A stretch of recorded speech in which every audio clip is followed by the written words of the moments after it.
Ladies and gentlemen, imagine this.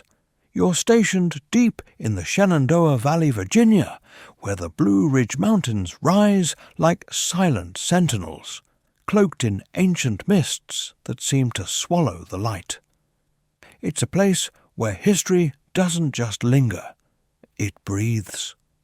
One crisp autumn evening in 2018, Sergeant Elias Thorne, a seasoned infantryman with tours in Afghanistan under his belt, stepped out of his barracks for a smoke. The air was unnaturally still, the kind of quiet that presses on your ears like a warning. Then, from the tree line, a thick fog rolled in, faster than any weather pattern he'd ever seen. And in that mist, he swore he saw them. Figures in tattered grey uniforms, muskets slung over shoulders, marching silently toward him. By the time the fog cleared, they were gone. But so was one of his squad mates. This isn't just a ghost story. It's rooted in the shadowed annals of American history. The Shenandoah Valley, stretching over 200 miles through Virginia, was a crucible during the Civil War. From 1861 to 1865, it saw relentless campaigns under generals like Stonewall Jackson and Philip Sheridan. The valley's strategic rivers, like the Shenandoah itself and its fertile farmlands, made it a lifeline for the Confederacy. But amid the battles, places like Kernstown, Cedar Creek, and New Market, there are accounts that defy explanation. One persistent legend speaks of a Confederate regiment, the 23rd Virginia Infantry, vanishing into a sudden mist during a reconnaissance patrol in October 1864. Over 150 men, led by Captain Jeremiah Hale, were scouting near Front Royal when a dense fog enveloped them. Union scouts reported hearing muffled cries. Then nothing. Searches turned up no bodies, no equipment, only abandoned campfires still smouldering. Official records dismissed it as desertion or ambush, but locals whispered of something otherworldly, a valley curse that claimed souls. Fast forward to the modern era. The U.S. Army maintains several installations in the region, including the fictionalized but realistically inspired Shenandoah Valley Training Center, SVTC, a sprawling base near Luray, Virginia, used for maneuver training and special operations prep. Built in the 1940s on land scarred by Civil War skirmishes, SVTC's barracks, Block 7 in particular, are said to stand on the very ground where those Confederates disappeared. Over the years, declassified reports and veteran forums have trickled out stories of unexplained phenomena, equipment malfunctions, spectral sightings, even temporary vanishings. The Army attributes it to fatigue or environmental factors, but those who've served there know better. Tonight, we'll dive into testimonies from soldiers who experienced the haunted barracks firsthand. These are their words, pieced together from interviews and after-action reports. Buckle up. This mist doesn't just hide the past, it pulls you in. Chapter 1, Whispers in the Valley. My name is Specialist Marcus Reyes, formerly with 2nd Battalion, 75th Ranger Regiment, before a knee injury bumped me to a training billet. I PCS to Shenandoah Valley Maneuver. Training area in late August 2017.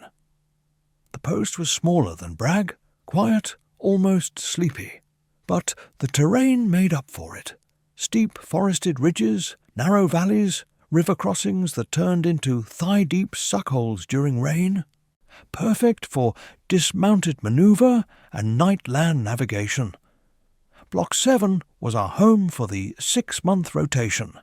2 wings of rooms, branching off a long central hallway, communal head at each end, day room with beat-up couches and a perpetually broken ping-pong table. The building smelled faintly of mildew and old motor oil, no matter how many windows we cracked. My roommate was PFC Jamal Jenkins. 19, straight out of OSUT, still had that wide-eyed shine most guys lose after their first deployment window. We got along fine, he kept his side neat, didn't snore too loud. First couple weeks were standard. Early morning PT on the gravel track, weapons qual, classes on OPFOR tactics, then field problems that ran us ragged until dark. Nights were when the place started feeling wrong, not haunted house wrong. At first, just off. The hallway lights would dim for no reason, then snap back bright.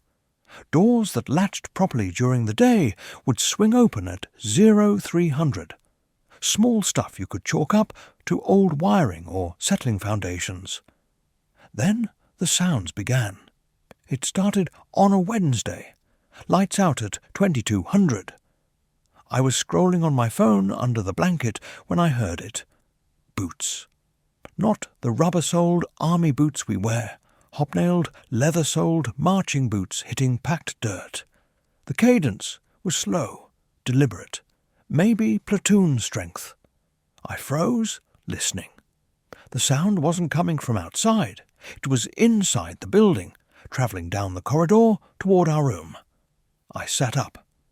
Jenkins was dead asleep, mouth open. I grabbed my flashlight, eased the door open an inch. Hallway empty. Lights on, buzzing faintly. The footsteps kept coming. Closer and closer, then stopped right outside our door. Silence. I waited 10 heartbeats, then stepped out. Nothing. Just the smell of wet wool and black powder drifting past like someone had walked by, smoking an old pipe. I swept the beam left and right. Empty. But the air was cold enough that my breath fogged. Back inside, I shook Jenkins. "Yo, you hear that?" He groaned. "Hear what, man?" Footsteps, like a whole squad, marching. He rubbed his eyes. "You're tripping. Probably the pipes." I didn't push it. Went back to bed, but sleep didn't come easy. 2 nights later, it happened again. Same time, same direction. This time the footsteps paused outside our door, then a low voice, thick southern accent, barely audible. "Form, form up. Mists rolling in." I bolted upright so fast I cracked my head on the bunk frame. Jenkins sat up too, wide awake now. "You heard that?" I hissed. He nodded, eyes big. "Yeah." We both grabbed phones, turned on record. Nothing but our breathing for 30 seconds. Then, clear as day through the thin walls, "Captain says, hold the line. Yankees at the river ford." The voice faded. Footsteps resumed, moving away toward the stairwell. We sat there in the dark, neither of us willing to open the door again. Next morning at chow, I asked around discreetly. Turns out half the platoon had heard variations. One guy swore he saw a shadow in kepi hat cross the hallway mirror at 2 a.m. Another said his wall locker door kept opening, revealing neatly folded butternut jackets that weren't there when he looked twice. Platoon Sergeant Harlan, 7, 2 tours in Iraq, 1 in Afghanistan, called me into his office after formation. "Reyes," he said, closing the door.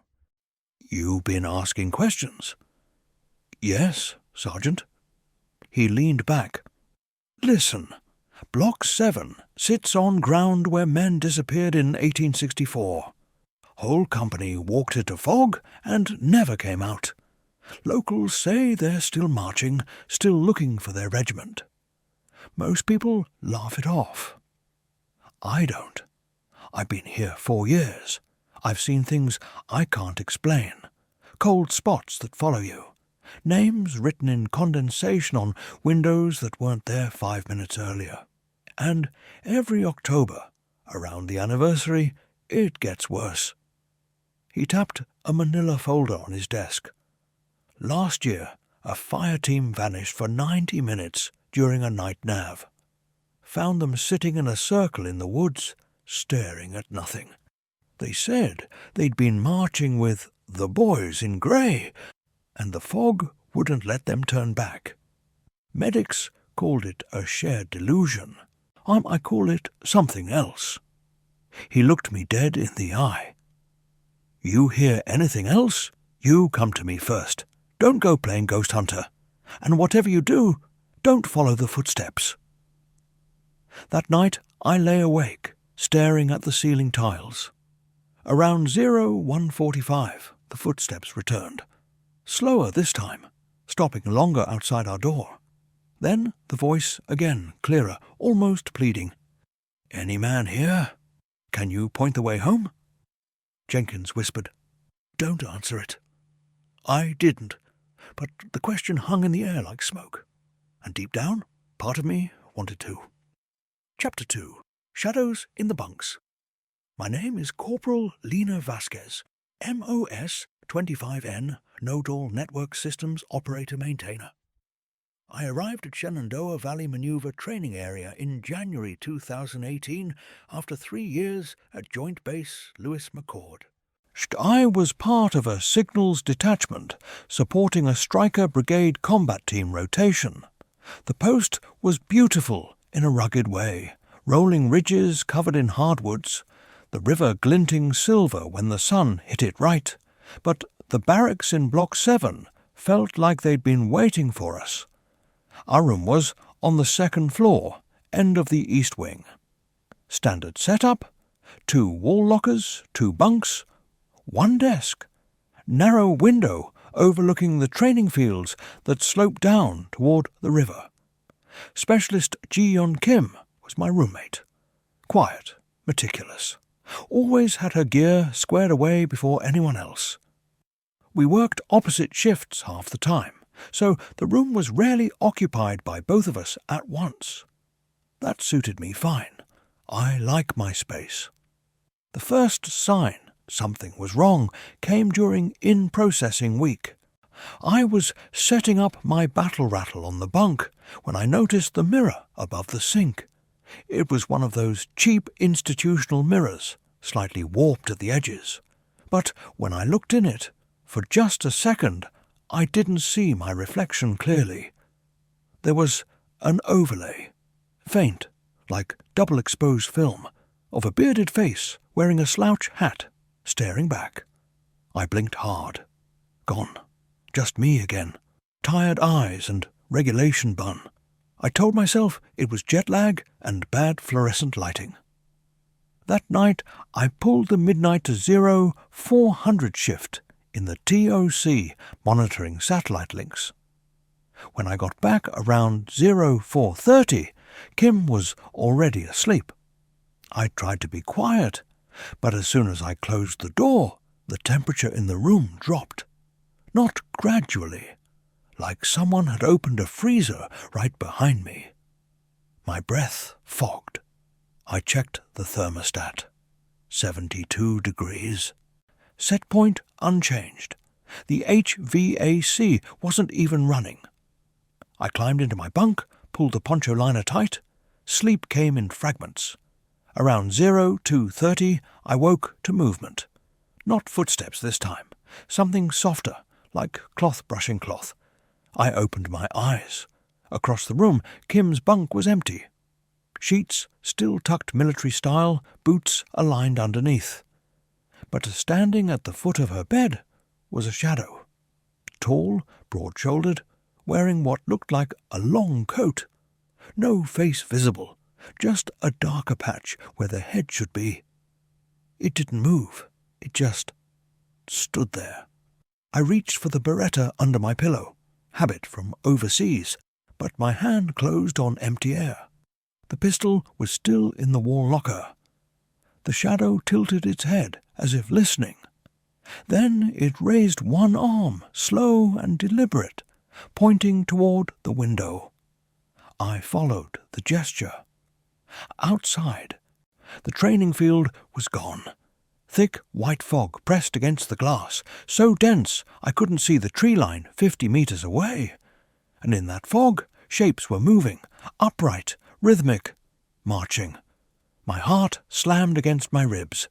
I forced myself to speak. "Who are you?" No answer. The shadow simply lowered its arm and began to walk, sideways, impossibly, toward the wall. It didn't pass through like in movies. It merged with the cinder block, the edges fraying like smoke, until nothing remained but a faint chill lingering in that corner. I sat up, breathing hard. Kim was still gone. I checked my phone. 0247. I pulled on boots, grabbed my flashlight, stepped into the hallway. The corridor was empty, emergency lights casting long red pools. I moved toward the stairwell, calling softly, "Kim? Ji-yeon?"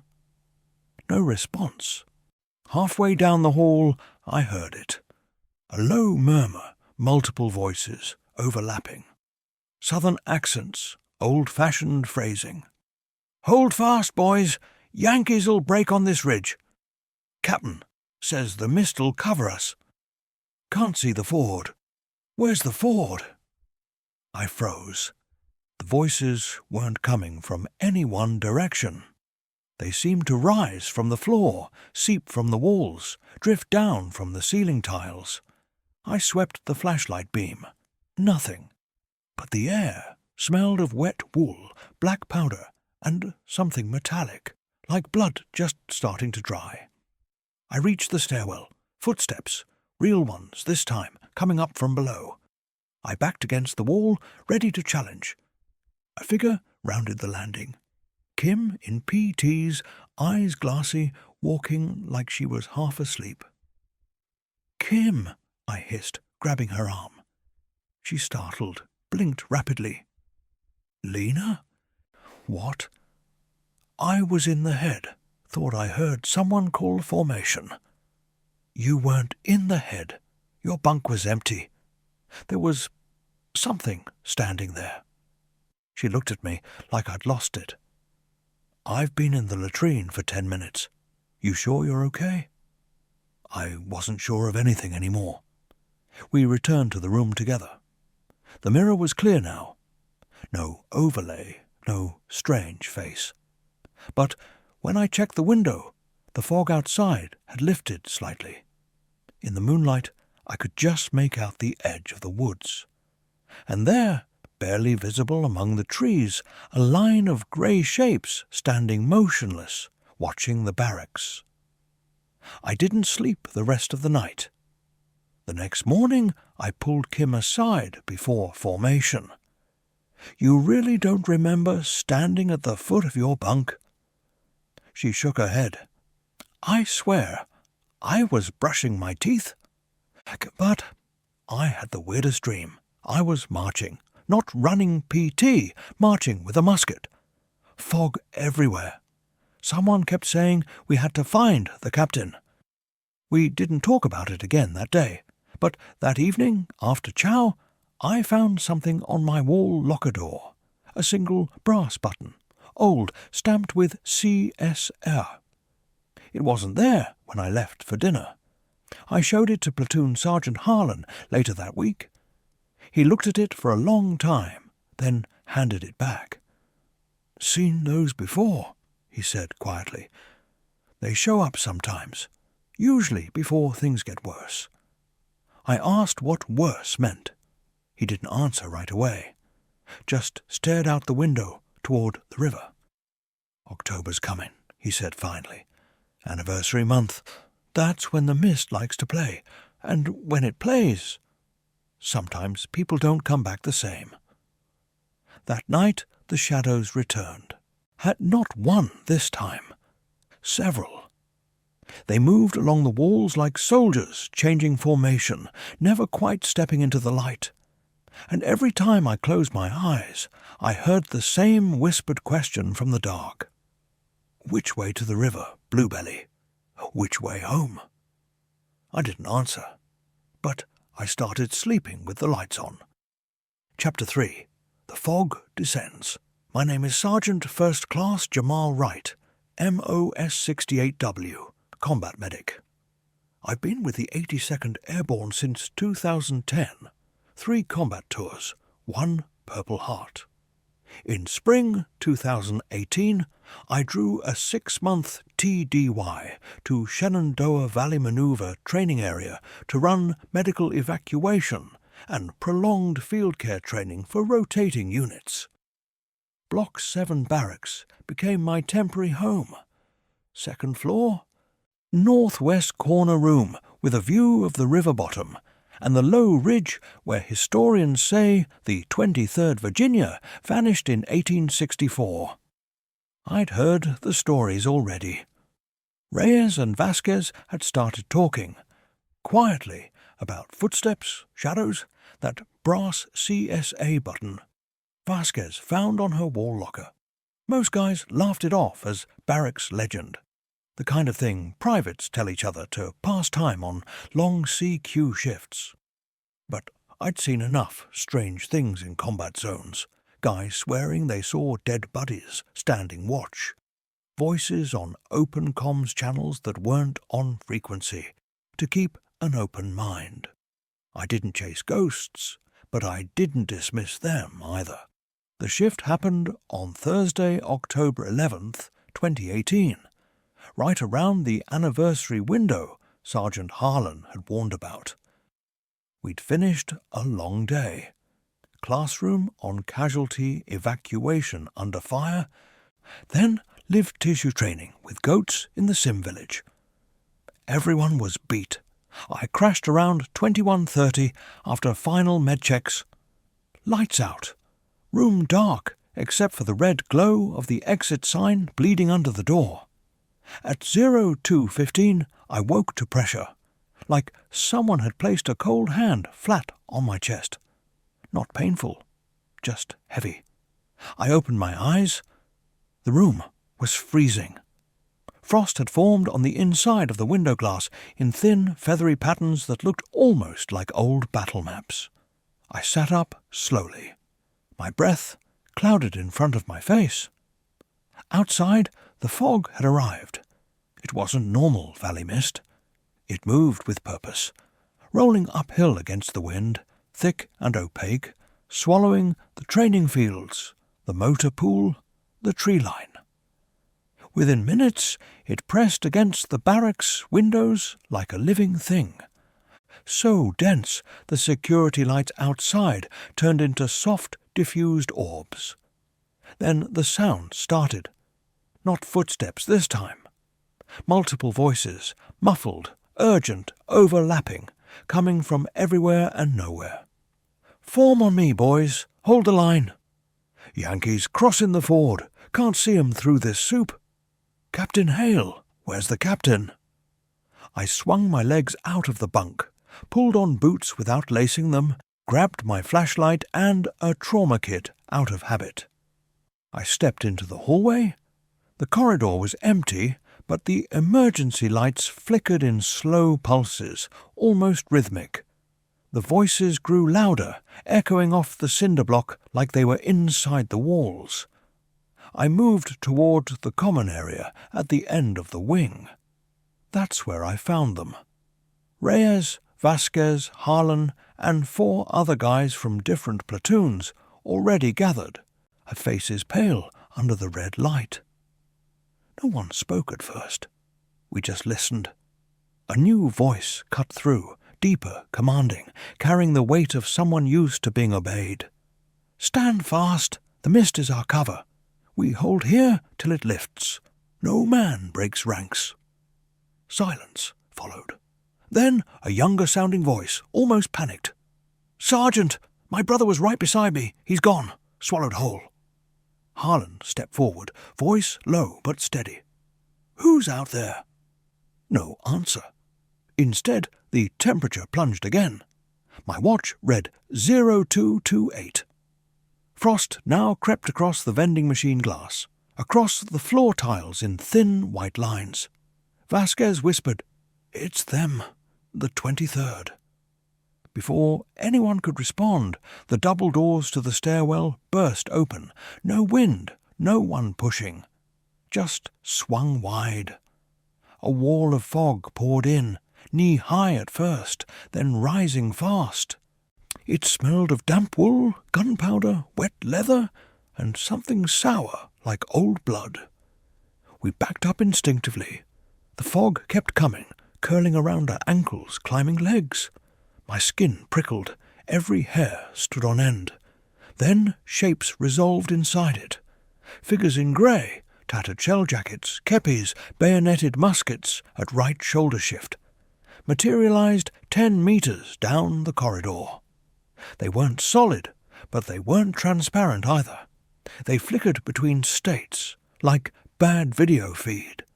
Faces showed, gaunt, bearded, eyes hollow, but alive with desperation. One stepped closer, the sergeant ghost from the voice recordings people had captured before. He stopped at the edge of the fog bank, saluted slowly. "Which of you wears the blue now?" he asked. His voice carried the rasp of someone who'd shouted orders through cannon smoke for years. Harlan answered without hesitation, "United States Army. This ground belongs to us." The ghost sergeant gave a bitter half-smile. "Belonged to us once. Then the mist took it. Took us. Been marching ever since." Reyes spoke up, voice tight. "What do you want?" "To find the captain," the apparition answered. "To finish the patrol. To go home." Vasquez added quietly, "We can't help you cross, but we can listen." The ghost regarded her for a long moment. Then he nodded once. "Listen well then. When the full mist comes, when it rolls in like a tide, don't follow. Don't answer the calls. Don't turn your back. It pulls. It claims." As he finished speaking, the fog surged higher, swallowing the apparitions. The voices faded into a low moan, then silence. Power flickered. Emergency lights died for 3 heartbeats, plunging us into black. When they returned, the fog had retreated. Outside again, clinging to the windows but no longer inside.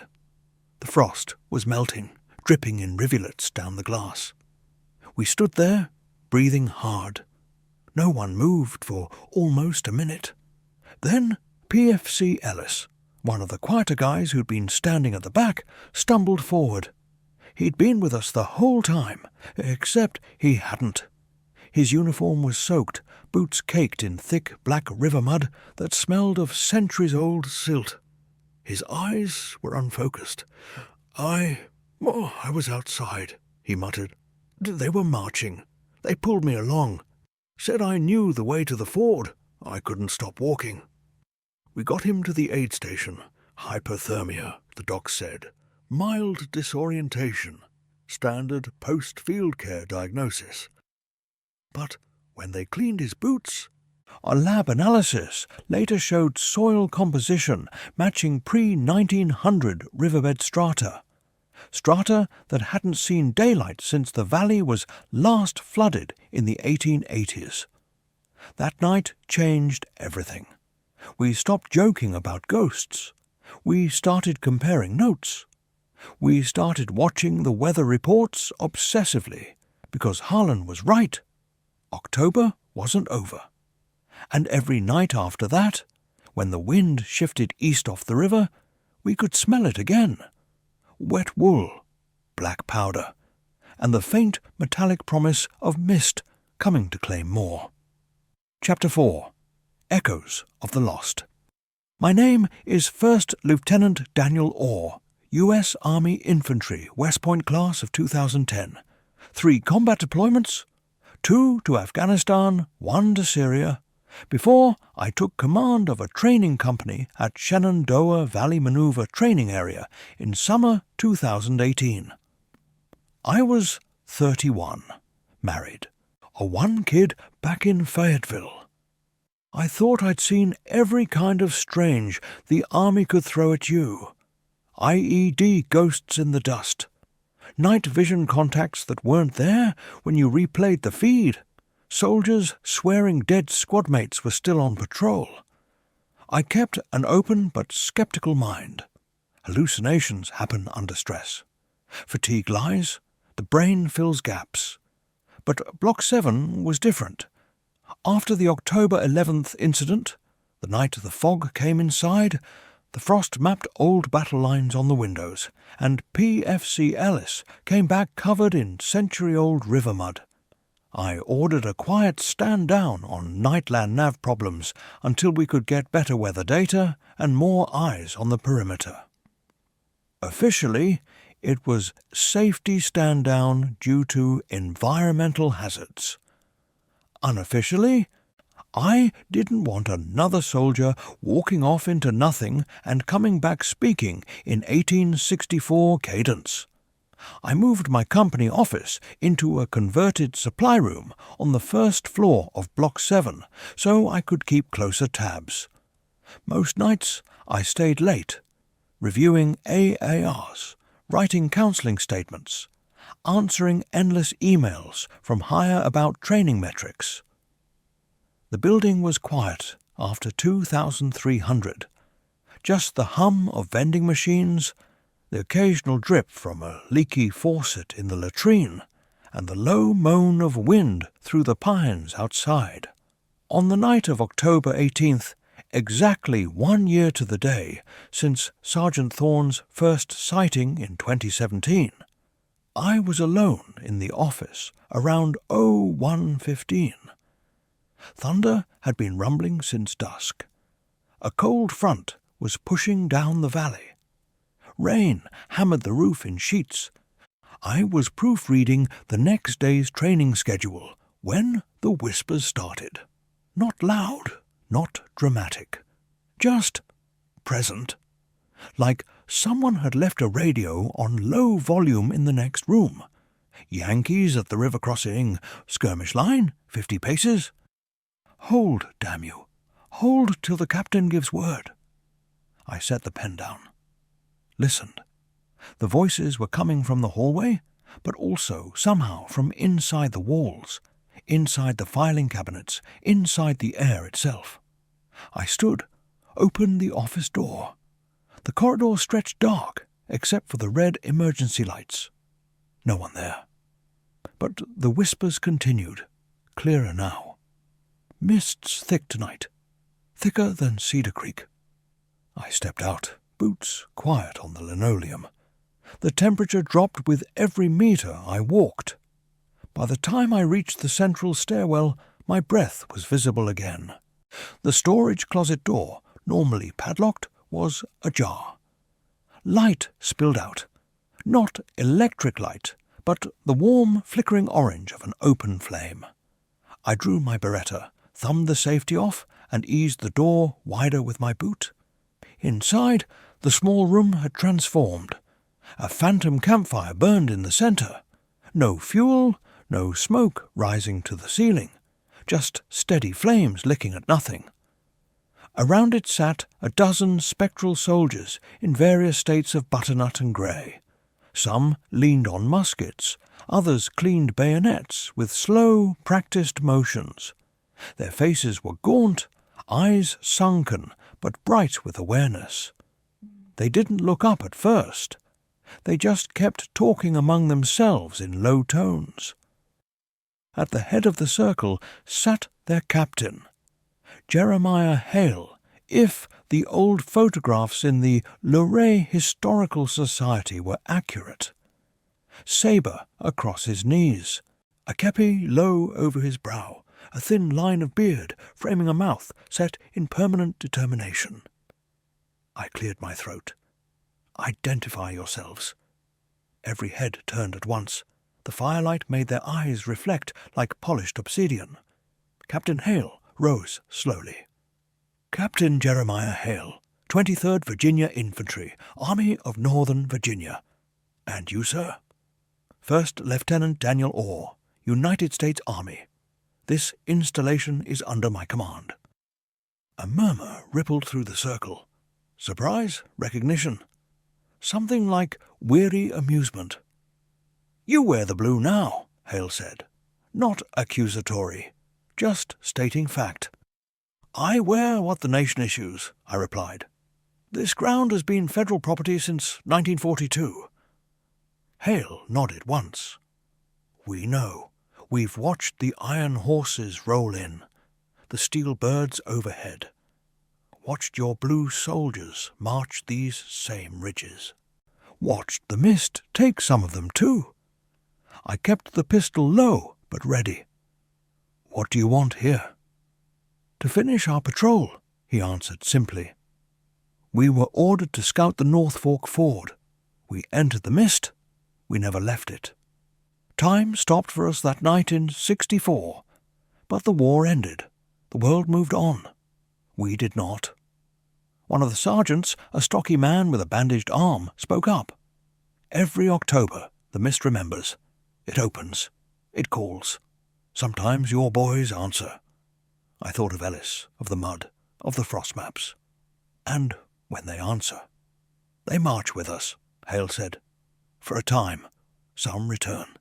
Some stay." The room grew colder. The fire flickered lower. I felt pressure building behind my eyes, like the start of a migraine. Visions flashed unbidden, marching columns in pouring rain, cannon flashes lighting the fog, men vanishing one by one as if erased, screams swallowed by white nothing. I shook my head hard. "I'm not joining your patrol." Hale studied me. "We don't ask you to, but the mist is hungry tonight. It will try." As he spoke, the fog began seeping under the doorframe, curling around my boots. The temperature plunged. My fingers went numb on the pistol grip. I backed toward the hallway. "This ends now!" Hale's expression softened. "Just a fraction." "It ended in 1864, Lieutenant. For us. For you, it's only beginning." I stepped through the doorway. The moment I crossed the threshold, the storage room snapped back to normal. Dusty shelves, cardboard boxes, padlock dangling open. No fire, no soldiers. Just the faint smell of wood smoke lingering in the air. I returned to my office, locked the door, sat down hard. My hands shook. I pulled the Beretta apart, checked the chamber, still loaded, still cold. Proof I hadn't dreamed it. At 0347, my radio crackled. Sergeant Harlan's voice, tense. "Sir, it's Thorne. He stepped into a fog pocket during perimeter check. Gone 45 minutes. We just found him 2 clicks east, sitting on the riverbank. He's got a rusted Confederate button clutched in his fist. Keeps repeating, 'The captain says, hold the line.'" I stared at the wall. Outside, the rain had stopped. The fog was lifting. But I knew it wasn't gone. It was waiting. Chapter 5. Hunting the Ghosts. My name is Staff Sergeant Kaylan Guin, MOS 89E, Explosive Ordnance Disposal Technician, 10th Mountain Division. I drew a 4-month TDY to Shenandoah Valley Maneuver Training Area in late September 2018 to support range clearance and UXO sweeps during the heavy brigade rotations. I'd been on the post less than 2 weeks when the stories started circulating in earnest. Reyes hearing marching boots. Vasquez seeing shadows in the mirror. Ellis coming back coated in ancient river mud. Lieutenant Oars face to face with Captain Hale in the storage room. By mid-October, the barracks in Block 7 felt like a pressure cooker with a stuck valve. I don't scare easy. I've crawled under live ordnance in Afghanistan, disarmed IEDs with hands that wouldn't stop shaking afterward, watched friends get medevaced in pieces. But this wasn't something you could defuse with a hook and line or a water cannon. This was something that moved through walls, so whispered through vents, and left physical evidence no one could explain away with paperwork. After Lieutenant Orr's encounter on the 18th, finding Thorne miles away, clutching a rusted CSA button and muttering about holding the line, we knew we couldn't just wait for the month to pass. Ignoring it wasn't working. Reporting it up the chain got us polite nods and psych referrals. So a handful of us, me, Wright the medic, Vasquez from Signals, Reyes and Harlan, decided to treat it like any other persistent threat. Gather intel, establish patterns, contain the area, and, if possible, neutralize. We framed it as an unauthorized environmental monitoring drill. Borrowed gear from supply under the guise of testing new IR/thermal sensors for night ops. Motion-activated cameras, EMF detectors, digital audio recorders, even a couple of cheap laser grids we rigged across hallways. We set up a makeshift ops center in the common area on the second floor. Laptops running feeds, a whiteboard mapping cold spots and sighting locations, coffee urn perpetually on. Night 1, October 20th. Nothing dramatic. EMF, baseline readings hovered normal. Cameras caught the usual, soldiers heading to the head at 0200, vending machine flickering. But the audio picked up faint background murmur. Too low to decipher, like conversation heard through a thick door. Night 2 we pushed harder.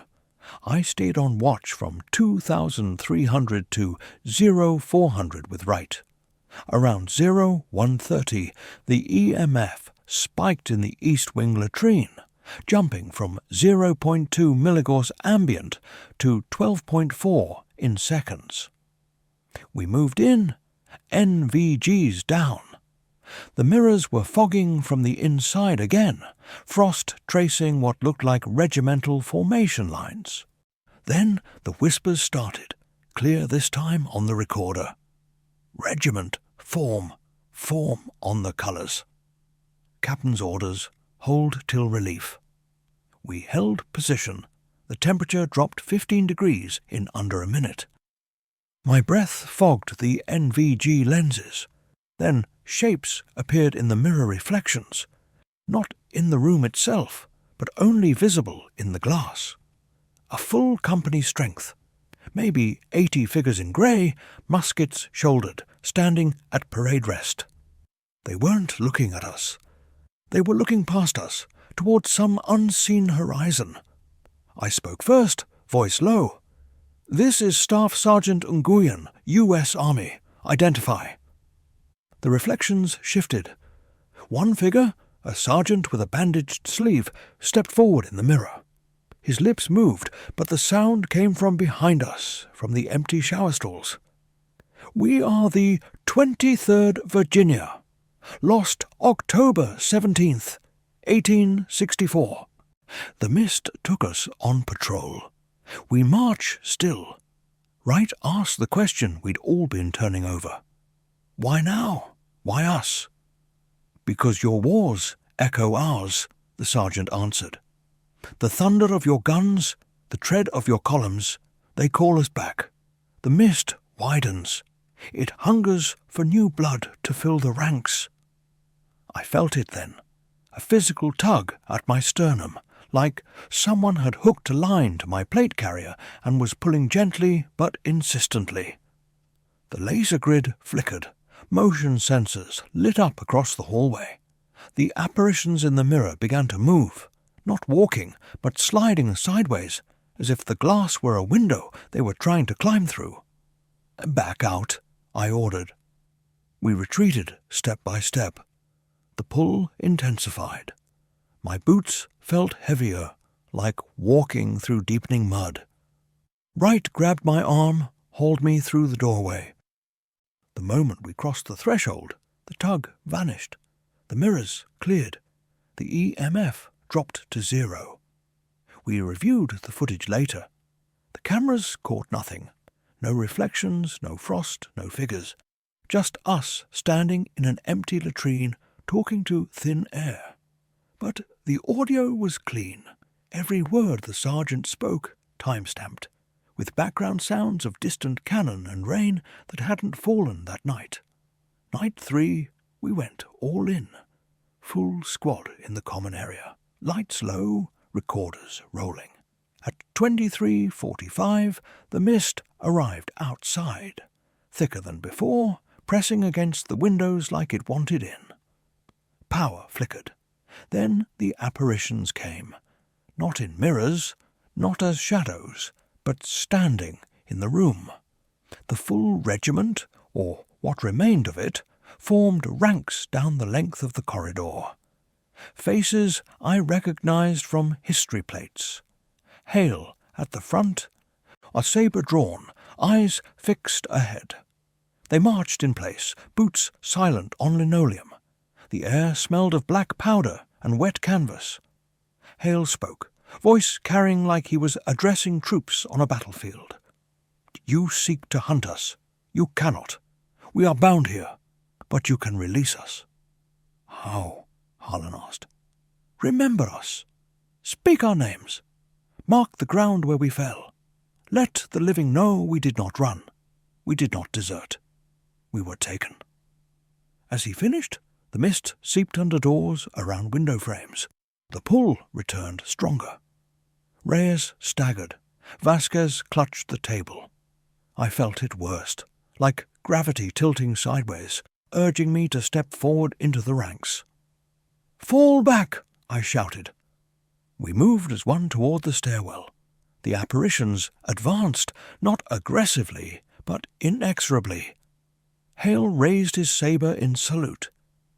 "Do not let the mist claim more," he said, "or we grow stronger." We reached the stairs. The door slammed behind us of its own accord. The pull ceased. Outside, the fog began to thin. Later, analysis showed the cameras glitched for exactly 17 seconds. October 17th, the anniversary day. During that window, the footage displayed grainy, silent images. Men in grey running through fog, vanishing one by one, muskets dropping, kepis tumbling. Then static. We pulled the plug on the drill the next morning. Command called it equipment malfunction and overactive imaginations. But we kept the recordings. We kept the button Thorne had found. And every night after, when the wind came off the river, we checked the windows.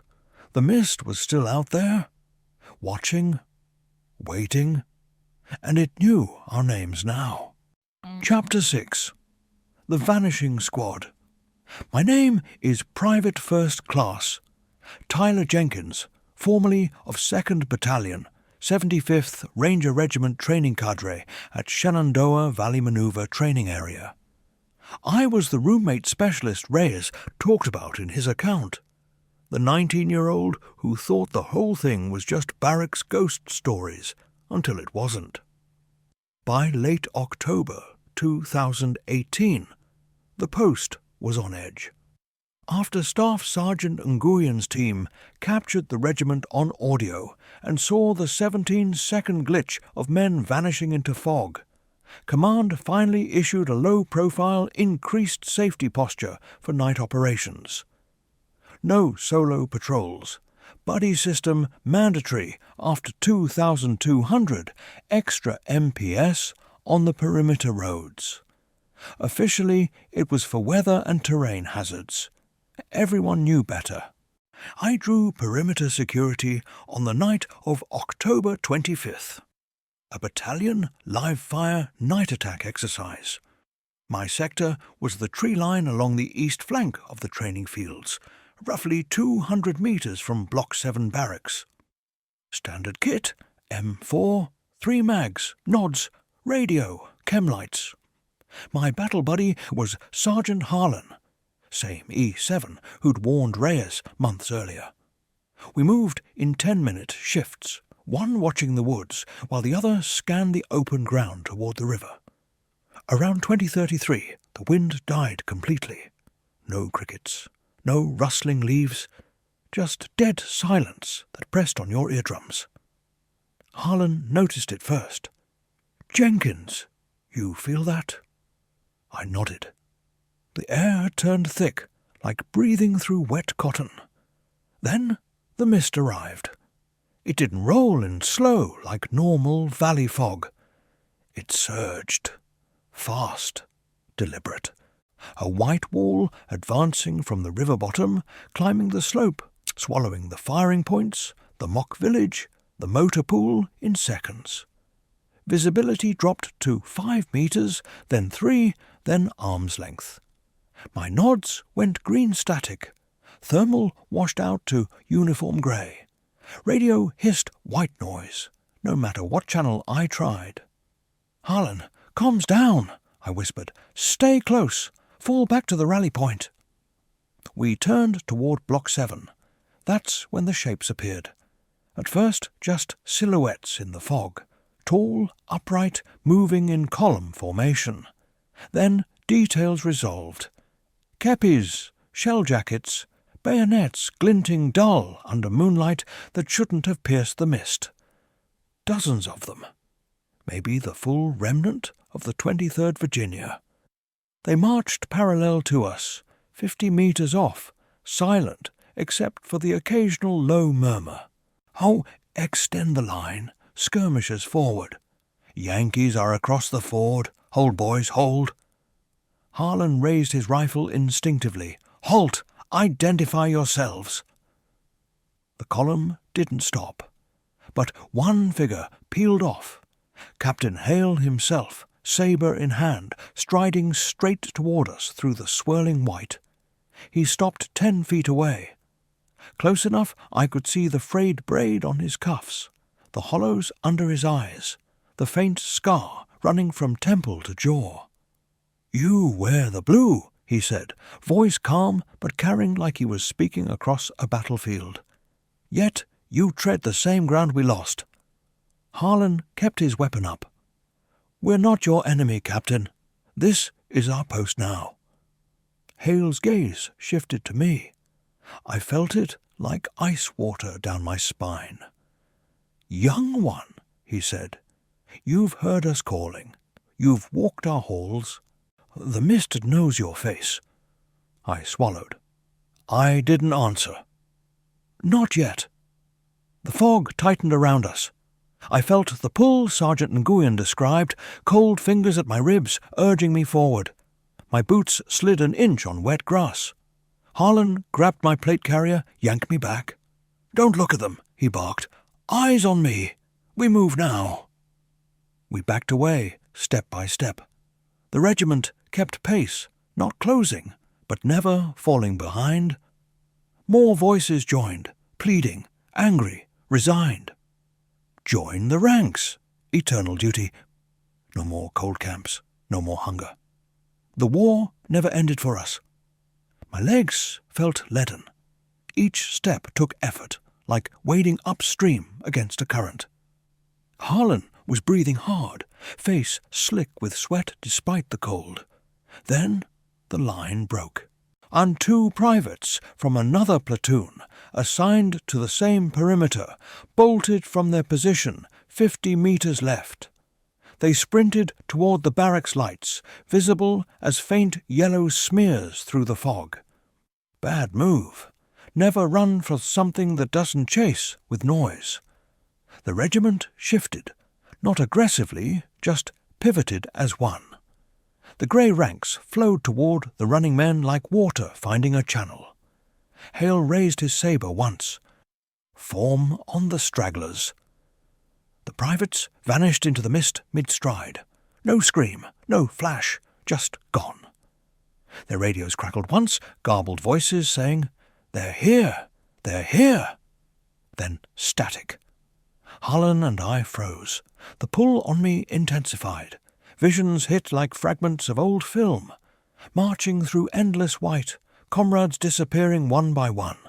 Captain Hale's voice barking orders that grew fainter each night. The same river ford, always just out of reach. I stumbled. Harlan hauled me upright. "Fight it, Jenkins! Think of something real. Your mum's cooking, your girl back home, anything." I pictured my mom's kitchen in Georgia, smell of fried chicken, radio playing old country. The pull eased, just enough. We reached the barracks steps. Hale and his men halted at the edge of the gravel lot. The captain lowered his sabre in what looked like formal salute. "You may keep this one," he said to Harlan, "but the mist remembers. It will call again." The fog receded as suddenly as it came, rolling back toward the river like a tide going out. Power returned in the barracks. Lights snapped on. MPS arrived minutes later with vehicle headlights cutting through the thinning white. Search parties went out at first light. No sign of the 2 missing privates. Their weapons, rucks, even boot prints erased. Just 2 sets of drag marks in the mud leading nowhere, ending at the old river ford where the 23rd vanished in 1864. Official report. Personnel unaccounted for during adverse weather conditions, presumed lost in terrain. SAR suspended after 48 hours, but Harlan and I knew we'd seen the salute, we'd felt the pull. That night I lay in my bunk, lights on, Reyes across from me, silent for once, and stared at the ceiling. The whispers were gone from the hallway, but every time I closed my eyes, I heard Captain Hale's parting words. The mist remembers. And somewhere deep in my chest, a small, cold part of me wondered how long it would wait before it called my name again. Chapter 7. Breaking the Curse. My name is Captain. Retired, Elias Thorne. I was the sergeant who first reported seeing the grey ranks in the mist back in October 2017. 2 full years before the incidents escalated to the point you've just heard. By late October 2018, I had already been reassigned stateside from a forward operating base in Syria, but the Valley pulled me back. I requested extension of my TDY at Shenandoah Valley Maneuver Training Area, specifically because of what I'd seen. Command thought I was chasing ghosts. Maybe I was. But after the night of October 25th, when 2 privates vanished mid-stride into the fog, when PFC Jenkins felt the pull so strong he could taste river mud in his mouth, when Captain Hale saluted us like we were old adversaries who'd finally earned respect, I knew waiting for the month to end wasn't enough. The mist wasn't going to tire. It was growing bolder. I approached Lieutenant Orr the morning of October 27th. He looked like he hadn't slept in days, same as the rest of us. Dark circles, 1,000-yard stare, fingers tapping restless patterns on the conference table in the company CP. I laid it out plain. Sir, we've documented everything. Audio, video glitches, soil samples, eyewitnesses from multiple MOSs. Command won't touch it. Psych says shared delusion. But we both know better. The 23rd isn't hostile. They're trapped. And every time one of our guys answers the call, even for a second, the rift widens. Orr rubbed his temples. What are you proposing, Thorne? Resolution, not confrontation. Acknowledgement. He listened while I walked him through the idea. No exorcism, no séance nonsense. Just military honours for men who never came home. A quiet memorial on the exact ground where the patrol disappeared. A simple bronze plaque, names, if we could find them, coordinates pulled from 1864 maps, cross-referenced with modern GPS. Read from diaries, muster rolls, letters home that never reached their destinations. Give the regiment what the army never did, official recognition that they didn't desert, didn't run. They were taken. Orr was skeptical but desperate. Higher will never approve a plaque for Confederate dead on federal property. They don't have to know it's Confederate, I said. Call it a marker for unidentified personnel lost during reconnaissance, October 1864. Neutral language, historical preservation. We do it after hours, chaplain present, no press. If it works, great. If it doesn't, we're no worse off. He stared at the wall a long time, then nodded once. One condition, you lead it. We moved fast.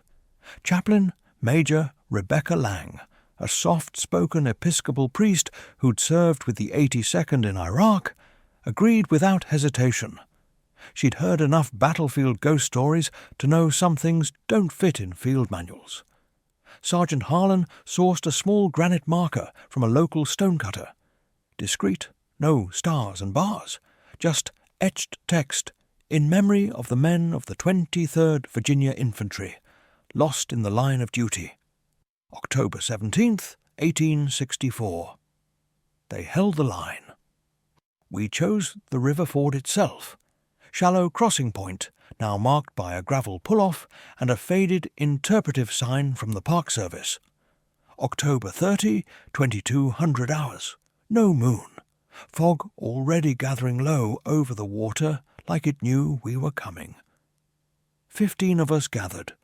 Reyes, Vasquez, Wright, Nguyen, Jenkins, Orr, Harlan, a handful of others who'd seen or felt the pull. No rifles, no rank insignia visible, just flashlights, the plaque wrapped in canvas, and a folding table we'd borrowed from the chapel. Chaplain Lang began with a reading from Psalm 144. Blessed be the Lord, my strength, which teacheth my hands to war and my fingers to fight. Then she read from a letter found in the National Archives, a private in the 23rd writing home 3 days before the patrol. Ma, the valley is beautiful but cruel. The mist comes sudden and stays long. Tell Pa I'll be home when the war ends. Pray for clear weather. We set the marker into the soft riverbank soil. Permanent concrete base already poured that afternoon under guise of erosion control repair. Harlan read the names we'd confirmed from muster rolls. Captain Jeremiah Hale, First Sergeant Elias Booker, Private Josiah Tate, and 37 others whose records simply ended mid-sentence. As the last name fell silent, the fog thickened. Not aggressively this time, slow, almost reverent. Shapes appeared along the far bank, the regiment, full strength now, standing a parade rest. Faces clearer than ever, exhausted but no longer frantic. Captain Hale stepped forward across the water. The current didn't touch his boots. He stopped at the marker, looked down at the etched words, then up at us. You remembered, he said. Voice carried clear over the water. We did not run. Orr answered, voice steady despite the tremor in his hands. You served. You're honored. Go home, Captain. Hale saluted. Slow, regulation, palm out. The regiment followed as one. Then, for the first time, they turned, not marching away, but simply facing west toward the Blue Ridge, toward whatever lay beyond the mist for them. The fog rose like a curtain lifting. It enveloped the ranks gently, no violence, no pull. One by one the figures faded, not erased, but released. Last to go was Hale. He lowered his sabre, gave a single nod, and dissolved into white. The mist cleared completely within minutes. Stars appeared overhead. The river ran normal again, cold, shallow, ordinary. We stood there until 0200, waiting for something else. Nothing came. No whispers, no footsteps. No frost on the windows back at Block 7 when we returned. The marker remains. If you visit the pull-off near Luray today, you'll find it half hidden by tall grass, weathered but legible. Most passers-by assume it's another Civil War wayside. A few veterans stop, read the date, and feel something shift in the air, something finally at rest. Since that night, no one at SVMTA has reported the mist behaving strangely. No cold spots in the barracks, no shadows in mirrors, no voices asking for the ford. Block 7 is just another concrete building now. Drafty, loud, ordinary. But every October, on the anniversary, a small group of us still gathers at the riverbank after dark. We don't speak much. We just listen. And when the wind comes off the water clean, no gunpowder, no wet wool, we know they finally found their way home. Some wars end on paper. Some end with a plaque and a salute. And some end when the living finally say the names of the lost.